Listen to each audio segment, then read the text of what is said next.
Okay, then. So good afternoon, everyone. Today is Wednesday, September 9th, 2020. The time is 1:06 p.m. This is a special meeting under the auspices of Buildings and Grounds, and it's to consider a potential action for the Romer or Hamilton House, as it's also referred to. Attending our commissioners Duncan, Brooks, and Filios. Do we have any changes to the agenda? No. Hearing none. Okay, so we're going to enter into discussion. So for everybody's benefit, I have 3 back-to-back one-hour meetings. We will end sharp because we just have a lot going on. And because of the COVID situation, it's always this room that's in use for the social distancing and whatnot. So please bear with us. Okay. So we had a series. Okay, so what we're trying to do today is hopefully come up with some guidelines for the upcoming bid or auction, or however we choose to refer to it. Julaine, you had a series of questions that you wanted us to answer, but before I go there, let me go through, if you guys think it's appropriate, you want me to go through the potential value? Yeah, I mean, that's Okay. fine. Hold on to your seats. We looked at the potential value of the land. Forget the building. No value for the building. We looked at 5 different lots, and I'm not going to go into this into great detail, okay? But that were comparable, that basically sold within the past year. And the 3 that are most comparable are 3 lots on Lakeside, and these all sold within the past 12 months. The prices range, well, actually, it was one sold for $340,000, the other $330,000, the other $305,000. Very simply, those were 0.13 of an acre. Hamilton House, 0.34. 2.6 times as much. Value, $850,000, just for the land. Now, don't flip out. Yeah, the acreage on the 3 most comparable downtown lots on Lakeside were 0.13 of an acre. Okay, the Romer House is 0.34. The zoning is different too, because the zoning for the Hamilton, I keep saying Romer, for the Hamilton House actually allows for greater possibilities. However, because of the fact that we're applying restrictive covenants, you can't really look at this in terms of its highest and best use. You follow me? The highest and best use for the use of this property is commercial. But the way we've written the restrictive covenants, we're saying you cannot have commercial, it's nonprofit only, so that changes the whole dynamic. One other thing, correction I have to make, don't hang on that 850, okay? Is that I gave the impression, mistakenly, that we had to have an appraisal and we couldn't sell it below appraised value. That's not true. We can set the value, we 3. So we do not have, we would need an appraisal if we're purchasing. We don't necessarily need an appraisal except in rare circumstances when we sell. So I was wrong there, okay? And our attorney, Pat Braden, set me right. So what did we pay? You all know we paid $425,000 for the building, for the property, and that was back in 17, yeah, thank you. And so essentially what we need to do here is we've got a number of items to get through. So I guess I have to turn to my fellow commissioners and say, what do you want to do here? I mean, realistically, go ahead. Well, I just was going to ask Julene, did this person who is interested in purchasing the property have an amount in mind? I think he does. Okay. He hasn't said how much he has in mind. He has expressed different options. Okay. Like, putting 20-25% down and us being able to go get a loan and make the payments on it, in other words, and lease it from him. I'm sorry, can you probably either have you to can- come you to a can- microphone or. Yeah, you're better off yeah. coming up to the mic. Yeah. Because Pat's on the phone, our attorney, and so he needs to hear you. Oh, sure. Yeah, he he talked about putting like 25% down, and then us carrying the rest with a loan from the bank or, whatever, another source of money. He also talked about just carrying it all himself. Okay. And I think that would be his favorite because he wants to make it an investment. We also have another person that's interested in a piece of the pie. And so this other investor, you've talked to Tyler Scott. And I spoke with Mr. Scott, yes. he's young, and he's just getting into his career in financial investments and things. So I think he's looking at it as a promise for future, because anybody who invests in the music conservatory, there isn't the guarantee that is so long-term, And so it is a little risky. I mean, we're hoping to maintain it forever and just like branch out to other things. But of course, we don't know like in 10 years what it's going to be or 20 years what it's going to be. So yeah, we do have 2 people interested in helping buy the building. We have someone else interested in helping with renovation. Okay. Okay. So, go Pat? ahead. My understanding is when it goes to auction, they have to write the check that day or the next day? So that's what we wondered on one of these Yeah. questions. Yeah, unless, the statute actually allows you to carry it on a contract for a certain amount of time, but I think it would certainly be preferable to sell it for cash. Right, okay. Okay, so what that means basically is that on the date of the auction, if you will, or the sale, there has to be proof of funds have to be demonstrated. So, for example, if the investor is not if he's paying cash, basically just as you would in a normal real estate transaction, here's the bank account, here's the money, okay? If he's borrowing the money, then we need a commitment from a lender that says we have agreed to lend so much money. So it's what we call a cash equivalent. The same thing as cash. In one case, you're paying out of pocket. In another case, you're borrowing, all right? So those are basically the 2 options. I talked to Peter Moyer yesterday. He's a real estate attorney up in Sandpoint. Yes. He sits on the board for the Conservatory of Sandpoint. And they have been leasing or renting the old firehouse for a long time. And now they just bought it in the last year. Okay. So they have gone through all of this. And so we have their example. We have, their history to be able to and we've got their same lawyer. And there's some really interesting things that can occur, like the tax credits and. Which is, I think, just separate from our sale, which, Right. yeah, Right, but it might make a difference for us in how we buy it. sure. Yeah, but that's something you have to work out with your investor. Come that date, what we're going to be looking at is, do you have the cash or the cash equivalent?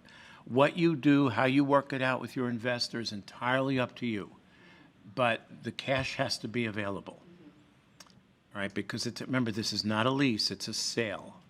And so you have to be ready to transact.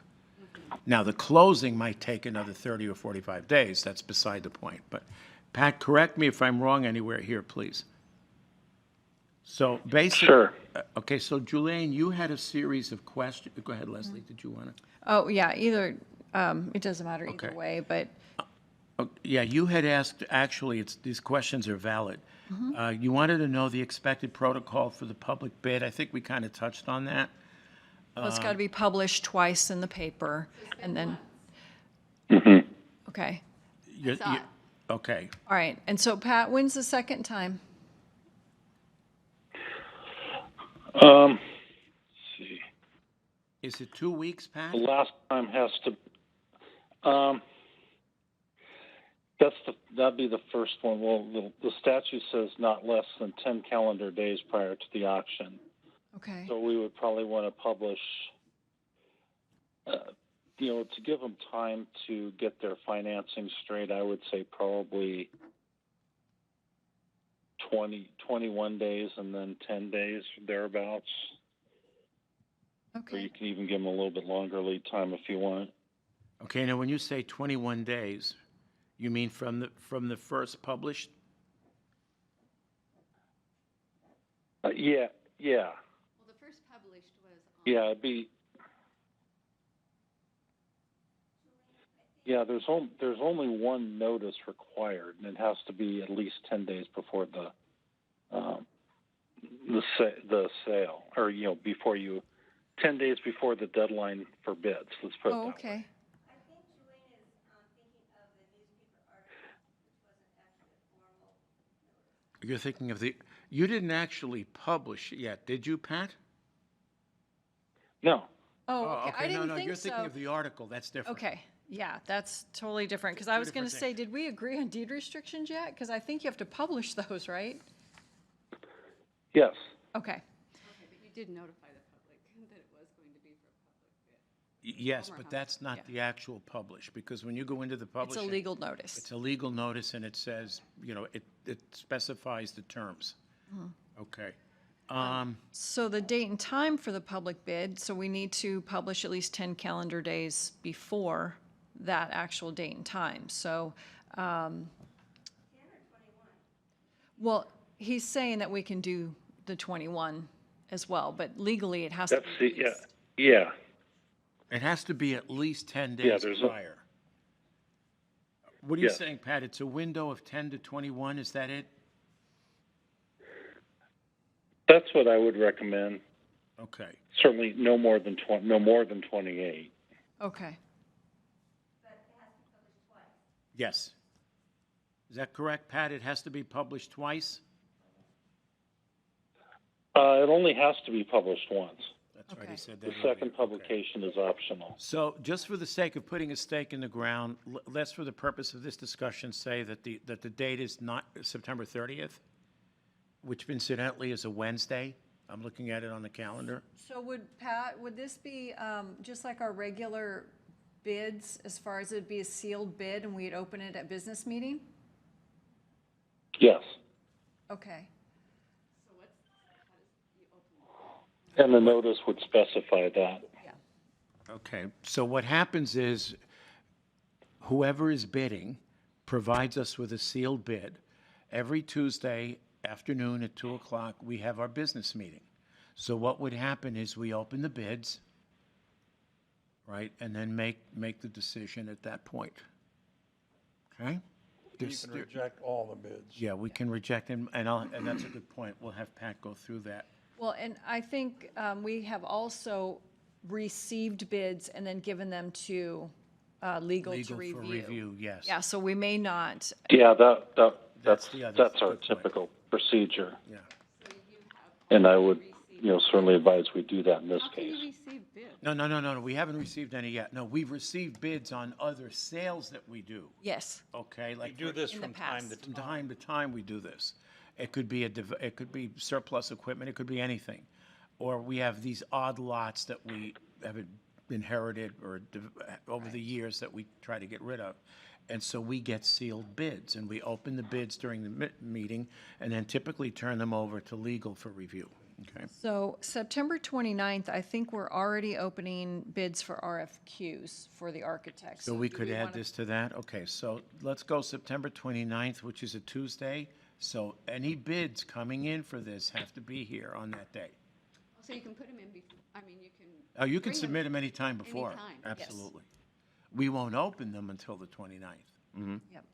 during the meeting, So okay? Pat, does that work into your time frame? Are you able to get a legal notice if we give you the deed restrictions today? Yes. Okay, good. Okay. So let's kind of move on to that with the deed restrictions. I'm fine with the restriction. Go ahead, super, you've got them, go right Yeah, ahead. yeah, I do. So I don't think that we need all of them. So the ones that I think are really important would be restrict the number of stories of any building on the premises, restrict it to a music conservatory, prohibited use as resident or for-profit commercial purposes, and then no use by persons or entities that discriminate on basis of race, ethnicity, and it's the whole federal language there. And then restrictions may be rendered null and void upon conveyance to a governmental entity, i.e. the county, city, et cetera, or historical society. And then there will be a clause providing that the property would revert to county ownership for breach of deed restrictions, abandonment, dissolution of entity owner, et cetera. And that would just be included in the deed as well. If they weren't Yeah, if you, two, then it just goes back to the county. Yeah. or if you purchased it and decide to allocate it to some other use, then it would revert back to the county. I mean, clearly you can see how this is written. It appears to be written for a music conservatory, I totally acknowledge that. Yeah. okay? Yeah. Pretty cool. Can you, I'm sorry, Deborah, can you come up to the Why don't you, microphone? you can take a seat up here, Deb. Yeah. I'm Deborah Mitchell. Regarding the last one, it said upon dissolution. So if, as a 501c3, the music conservatory reverts to a profitable instead of a nonprofit, That would it would violate the deed it would render the restrictions. whole thing null and void? Yeah. You lose it. Yeah. You're going in as a nonprofit. It has to stay a nonprofit. Yeah. And if somebody's bought that, it remains bought, you don't get a refund. Now, the things that you can do, and Pat can, speak to this, is there's some entity changes that can happen, the way structure and stuff like that, but essentially it has to meet the music conservatory, not for profit, and some of those basic guidelines. So my understanding is the ownership could change from this person who buys it to the conservatory, as long as it's still following all those criteria. Does that sound right, Pat? Yes. Okay. I think I missed one. I only have 5 written down. Number of stories, music conservatory, no residence, no discrimination, and no conveyance to anything Government, else.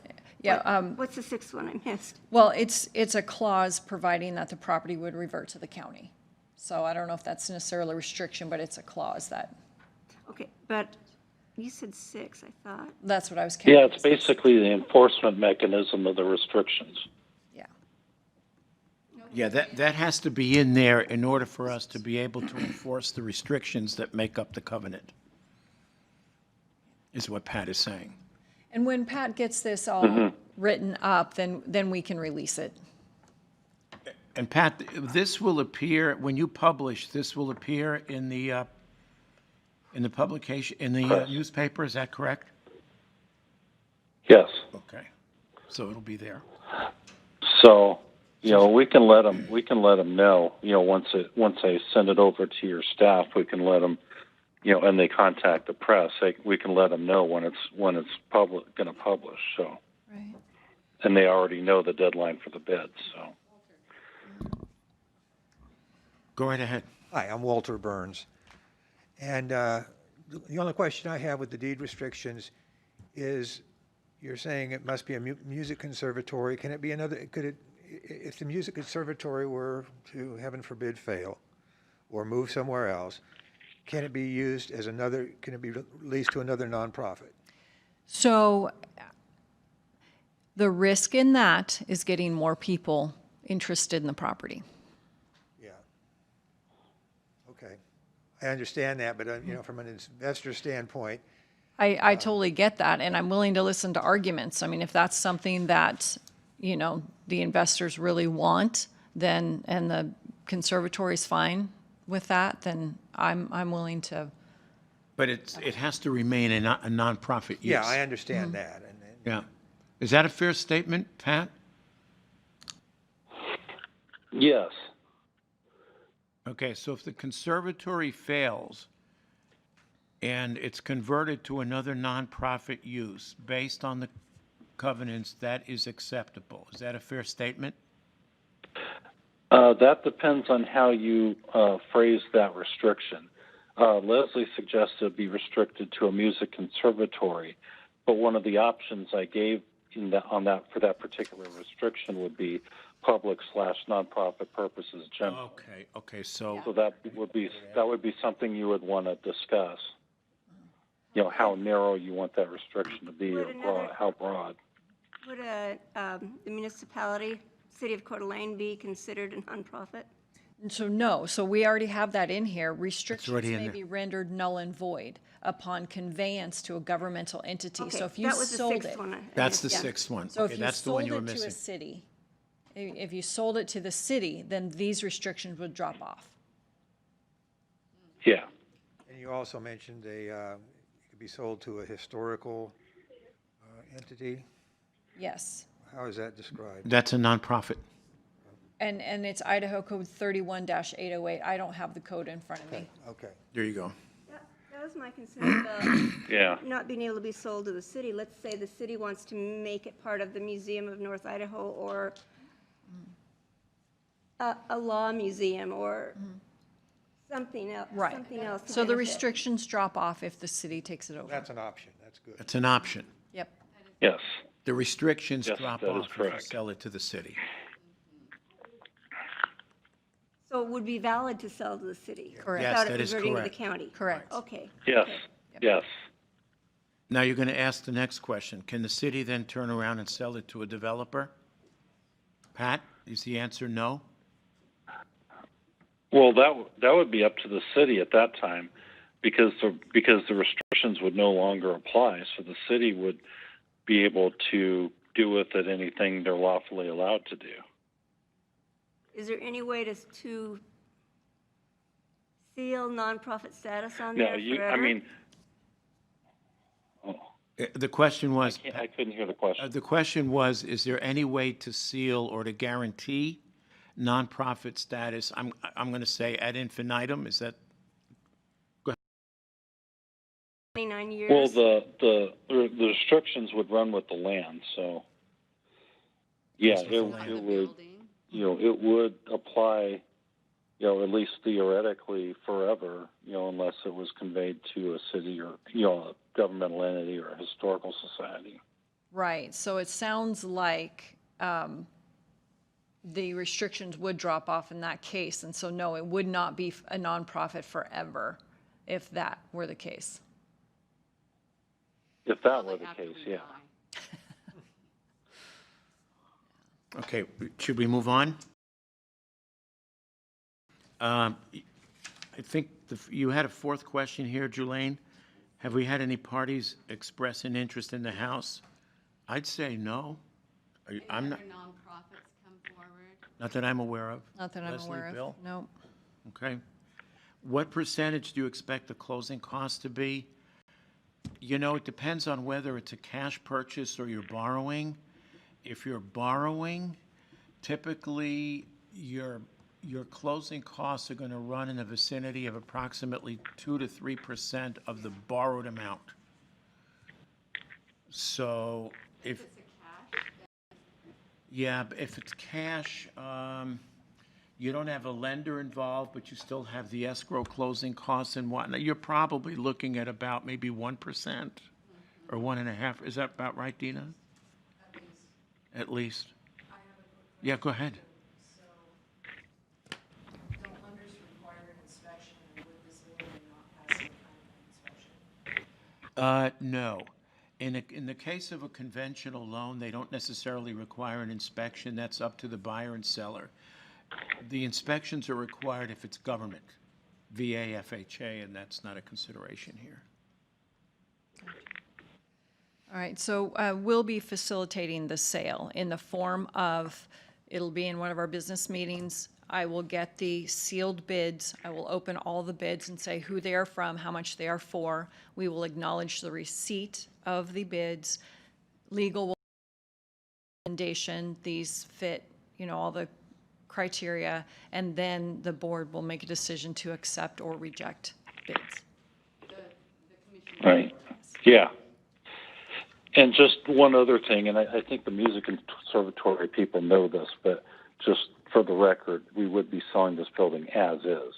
Yes. Yeah. As is. And is that published to That will be in the the notice? that will be in the notice as well. Okay, Walter, one more- please. Yeah, one more point of clarification, just to make sure I understand. If it is not, as written, if it's not used as a music conservatory, it can revert back to the county. How does that process work? You said there's a reimbursement, or?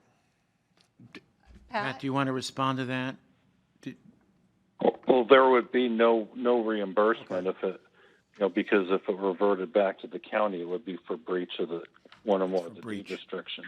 Okay. How we would do that is we would go to court in what's called a quiet title action, and prove we'd have to prove that that those breaches occurred and that the the existence of the restrictions in the reverter clause. You okay? Yeah, based upon Which that. is kind of backwards. I'd have to prove the second thing first and then the first thing after. Right. That sounds about right. You got to make it work. Mm-hmm. That you want to see it left open to, if the music conservatory moves to another facility, you want to see it being able to be used by another nonprofit? From an investor standpoint, that would be certainly preferable. Okay, I'm okay with that, I but, don't have an issue with that. okay. Yeah. But my vision is that the music conservatory, if we outgrow it, will only mean we have an extension of the conservatory someplace. Right. Because if it sits there as a conservatory, I just feel like it's like a beautiful asset to the city. And, it becomes an edifice. It's a historical building, then it's a music conservatory, and it just Well, complements the city. And it might very well turn out that if you're very successful and need a larger facility, that maybe this just It's your becomes your headquarters. exactly, Yeah. your administrative office, exactly, right. Or maybe it's just strings, maybe it's just piano, we don't have Right. everything going there. So let's try to move on to your next question. When would we like the house to close? So that all depends on how long it takes us to get the bids not accepted, but the legal review of the bids and to accept those bids. And then, so I mean, somewhere around if the it's 1st a of October. cash sale, hypothetically, okay, so if your investor's coming up and paying cash, so the bid is made on September 29th, there's probably very limited effort thereafter. You're probably going to be closing in maybe 15 days, within 15 days thereafter. But what you're saying, though, is we have to have a loan commitment. Oh, on- absolutely. Yeah, On Absolute- 9/29. correct. Absolutely. Which is 3 weeks away. Yeah. Well, and the other thing is, if we are buying this property, I want to, I'm sorry, Julian, can you, I read lips, so. if we are buying this property, I want to give it the best, it hasn't, nothing's been done to it for Sure. several years. And the roof is leaking, and there's dry rot on the exterior. And I figure we have till at the most, the first week in October to paint the building. And I've already talked to the painters. It's all dependent on the weather, but I'm sorry, this is a selfish thing. It won't close for Yeah, another. you can't It do won't any close for work another to it 30 till to after you 45 own it. days. It won't close until probably the middle of October or November. And you'd be Well, it surprised, depends. painters can get in there after October sometimes. I only care about the exterior, and Sure. we've had a exterior painting business in my family, but my kids through college. Right, So, yeah, we can't paint when it's cold. yeah. We can't. If we go down to freezing weather, we can't. Well, then, so you do the interior and then you put off the exterior until the We're not spring. painting the interior, we don't have the money for that. Oh, okay. We're just gonna wash the walls. Well, do the best you can. I mean, clearly, you're not going to be able to touch the building until after we close, after you have possession, so. But if it's a cash sale, you're looking at a close probably within 15 days after. And if it's a mortgage, if you already have the approval, That should be, if your investor is a person of means, I don't think it's going to take more than a few weeks for that individual to get approval.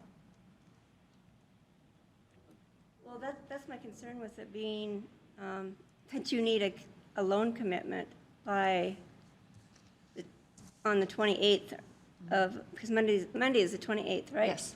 So you need a loan commitment in 2.5 weeks. Is there any lender that can work that fast? Local. Make sure you go to a local lender. Mountain West. Mountain Horizon West, Credit Union. Credit unions, absolutely. Stay with the local lender.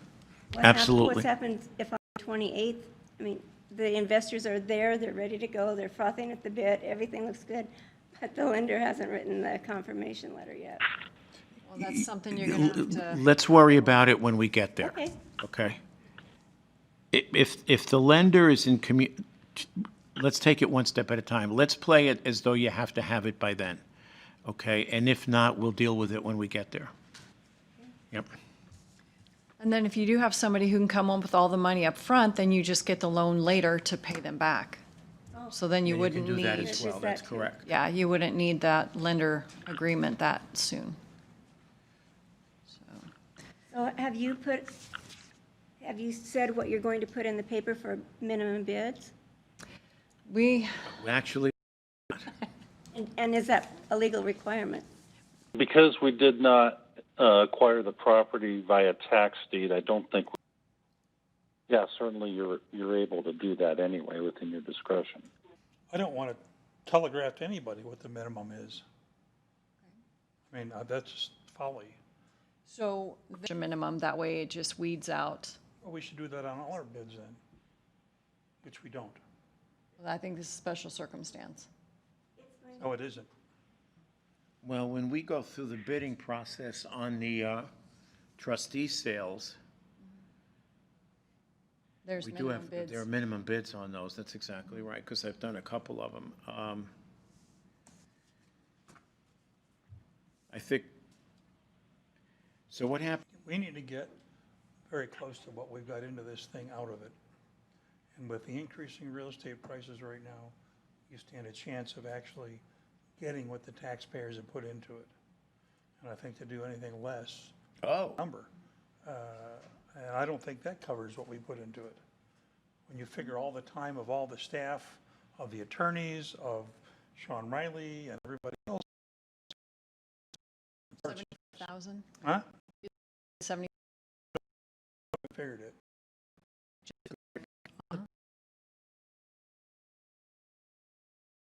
The property in the house is 491.92. Right. Well, that was with the 25 and 428 includes the whole package. So 428, 191.90. 8.2. What we can do, here's the thing, going back to first of all, the way we're writing the restrictive covenants, a developer cannot buy this. So that automatically removes the question of highest and best use for the property. So that 850,000 is actually because it cannot be used for its highest and best purpose, which is commercial and potential high-rise. So we've eliminated that. Add to this the fact that because of COVID, the demand for commercial property is declining in the country, and we are no exception here. Our residential prices are through the roof, but the commercial is a whole other animal. So that's another. So I'm thinking building, we've invested very little. We've Sean's time.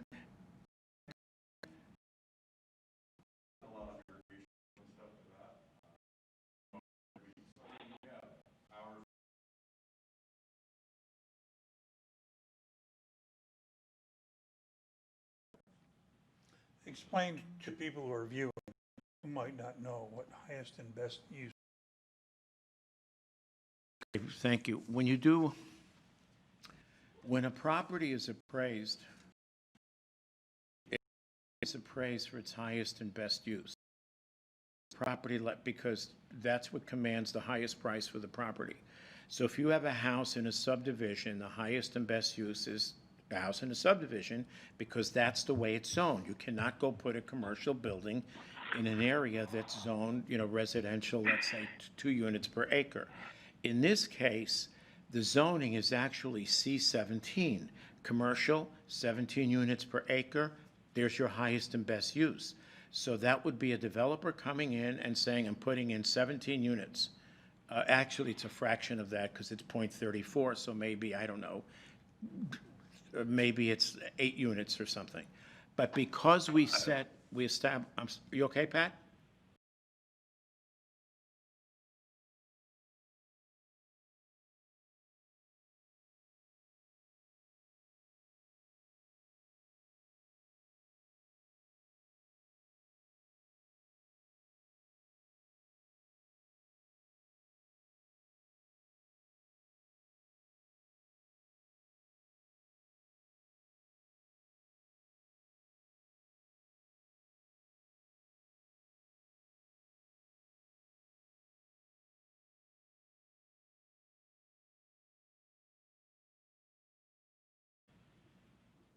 Yeah, I'm just saying it'd be actually about 5 or 6 units Right. on that size of property, but side. yeah. 17 is a mixed use. It's mixed use, that's correct. It's L. right. But the point is that's essentially consideration because we've kind of use. So that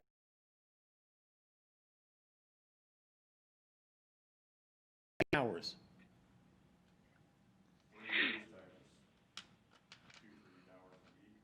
I'm sorry? 3 years times 3 hours, so. So 4 hours a week, so 200 hours a year, times 3 years, 600 hours, is that fair? Loaded cost? Mowing the lawn, Yeah, probably, that includes mowing the lawn. Okay. which is not an improvement. No, it's just put into it. Dina, give me a number, loaded cost, $50 an hour? I would say just flat $20 an hour. You think it's $20 loaded? an hour for the two? It's probably more than that, but just for ease. Okay, 600 hours times $20 an hour. So we paid 437, why don't we set it at 75? 475? Yeah. Anybody? 25. I just, 25. my concern is we'll never get it back for $500,000. So to go lower.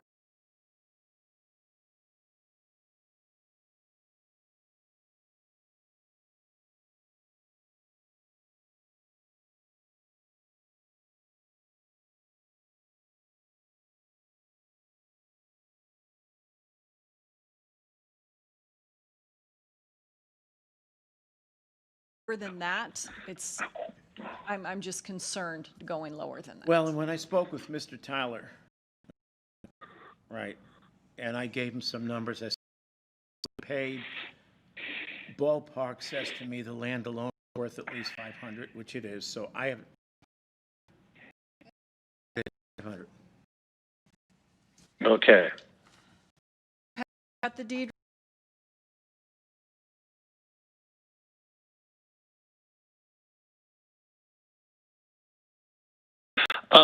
Just one question. Yes. Does everybody agree with the restrictions that Leslie articulated? With the addition of a music conservatory or other nonprofit purposes. I do not. Right, yeah, I got I that. do not, because I think it hamstrings the conservatory. I think it may help you on the front end and not having somebody to bid against, but on the back end, if you need to get rid of that property, it can be very difficult. Selling it to a nonprofit. Or the city, that's why I had mentioned that. Well, that may be, you know, but So do you want to make it, I don't know, are we legally allowed, under that restriction, are we legally allowed to sell it to the city? Yeah. Yes. Yes. The way you Absolutely. proposed it? yes, you are.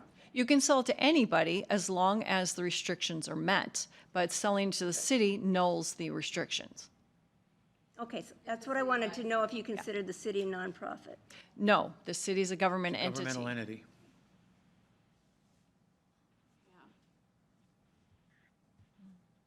Do you guys want to think about it? And We really should get moving with it. Again, Yeah, I mean, I hear two of you agreeing. You know, although Bill does make a valid point too. Sure. Mr. Burns has something Yeah, to go ahead, add. go right ahead. I just think, and I've said this before, that from an investor standpoint, it would be a better situation if we could have another nonprofit down the road so that it's a music center, for whatever reason, moves, changes, or whatever, there is an opportunity to do something without losing the building or selling it to the city. Sure.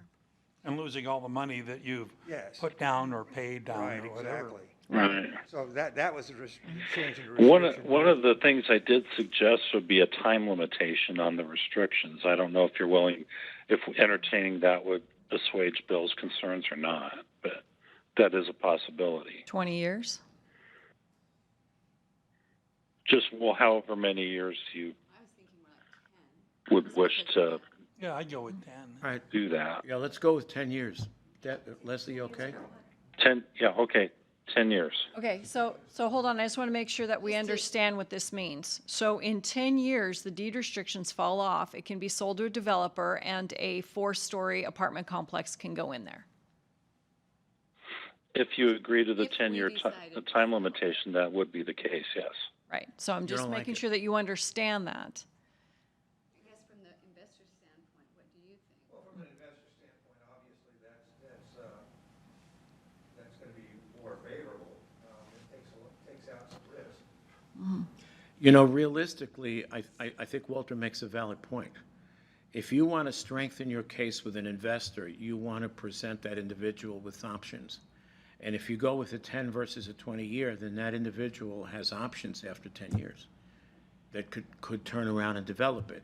Now, you may get run out of town for it, but that's a whole nother matter. Right. Yeah, I mean, and that could happen, if either if the conservatory failed or if they were very successful. I'm just trying to think of the whole broad picture. It's just not about me and the conservatory. Well, the thing is, if you go with a 10 versus a 20, you increase your options. So anytime you increase your options, you're in a better position. That's kind of Yeah, it's more valuable. It's more all valuable, about thank the you. working relationship, I get everybody, or the public, everybody loves the conservatory. Nobody's gonna sell the conservatory. I don't know. You don't know, though. It's an advantage for an investor whose main goal is to make money. It's a disadvantage for a historical commission whose main goal is to save the house. Yep. I mean, we can make the decision for you, but I'd rather see you guys at least come to a We're trying to be consensus. inclusive. Yeah, there you go, thank you. Well, I mean, I definitely would think, at the very least, what we proposed before, that, it could be, that at least if the music conservatory goes away, it could then be leased to another nonprofit. So, that gives some flexibility there. That's correct. I understand the risk Yes. of the 10-year thing. I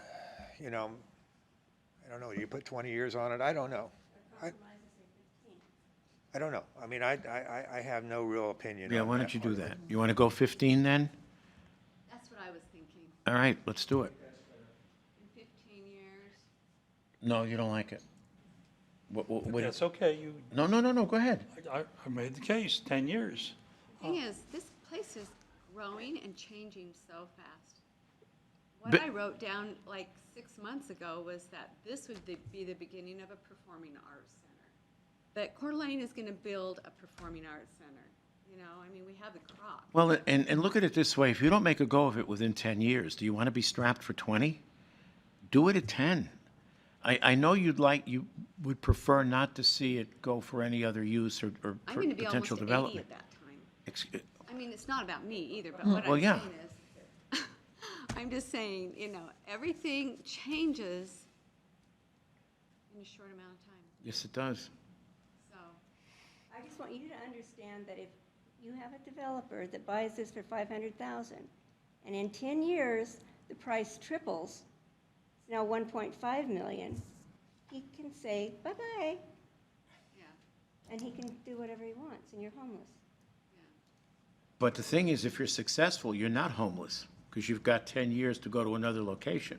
I think we should make it 15 years. All right, Is that No. sound good to you, Deborah? I don't know. I feel like I need to go home and pray no, about no, it. no, that's, Well, we got to move forward I mean, here. my concern is that, I mean, if you're trying to get this forever, you know, the historical house to be saved forever, then this is not something that's going to secure that. Right. So, Well, it's very, very, very hard to do anyway. I just, sure, Well, we do want it to be forever. right. but at the same time, I truly do understand that it being more attractive to an investor who thinks, oh, goody, at the end Look, of you've 10 got to get years, off, you have to get off the ground. Right now, don't worry about 10 years from now. Get off the ground with this. We've done what we can to favor the sale of this toward the Music Conservatory. Go with the 10, get the investor. Because if you guys succeed, you can't worry about what he's going to do with it 10 years from now, because you might be on to a bigger and better building. Well, our main objective is to build the respect and the conservatory, you know? That's what we need to decide, and we have to be super appreciative of whatever investor is willing to come forward. Well, right now, you need the money. Go, right? Yeah. and Go what- with the what- 10. What's the deadline on this? I thought we had a deadline. What do you mean? We do, September 29th is September when the 29th. bids are going to be open. And that has to be, Yes. that's still the deadline. they have to be in on the 28th. You got to be in a. No, they have to can be on come the in- 29th before 2 PM. Oh, Yeah. Yep. Go with 10. And bottom line, it only matters if you don't get the building or if you sell the building. I mean, we're expecting that you'll get the building. And so the 10 years is really not relevant because you'll be in control of when it sells. I think the first year is gonna make it or break it for us. I kind of do. Well, I and the think thing we've is- gotta get our faculty in, we've gotta have a good amount, we've gotta show that we are in the red, not in the red, but, you know. In the black. Yeah. We've gotta just show that in the first year. Okay. So Pat, do we need any? that is prettier. Yeah. Okay, so let's go. I think, So yeah, go ahead, Pat. let's have a motion along the lines of, putting this out to bid for sale, with bids due September 29th at 2 p.m., with the minimum bid of $500,000 and with the deed restrictions discussed with a time limit of 10 years. Fair enough. You ready? Yeah. I move that we put the Romer/Hamilton House up for sale with bids to be received by 2 PM September 29th, 2020, with a minimum bid of $500,000 and these deed restrictions. Restrict number of stories of any buildings on the premises to two stories. Be restricted to a music conservatory or other nonprofit purposes. Prohibit use as a residence or for-profit commercial purposes. No use by persons or entities that discriminate on the basis of race, ethnicity, color, creed, religion, national origin, sex, age, sexual orientation, gender identity, or genetic information, with a time limit of 10 years. And the restrictions may be rendered null and void upon conveyance to a governmental entity or historical society. And then with the clause that the property would revert back to county ownership for breach of deed restrictions, abandonment, dissolution of entity, owner, etc. I second the motion. No. Aye. Aye. And the motion is carried, 2-1 vote. Thank you, everyone. Any more? Got it. Any more public comment? Okay, time is 1:50, meeting is adjourned.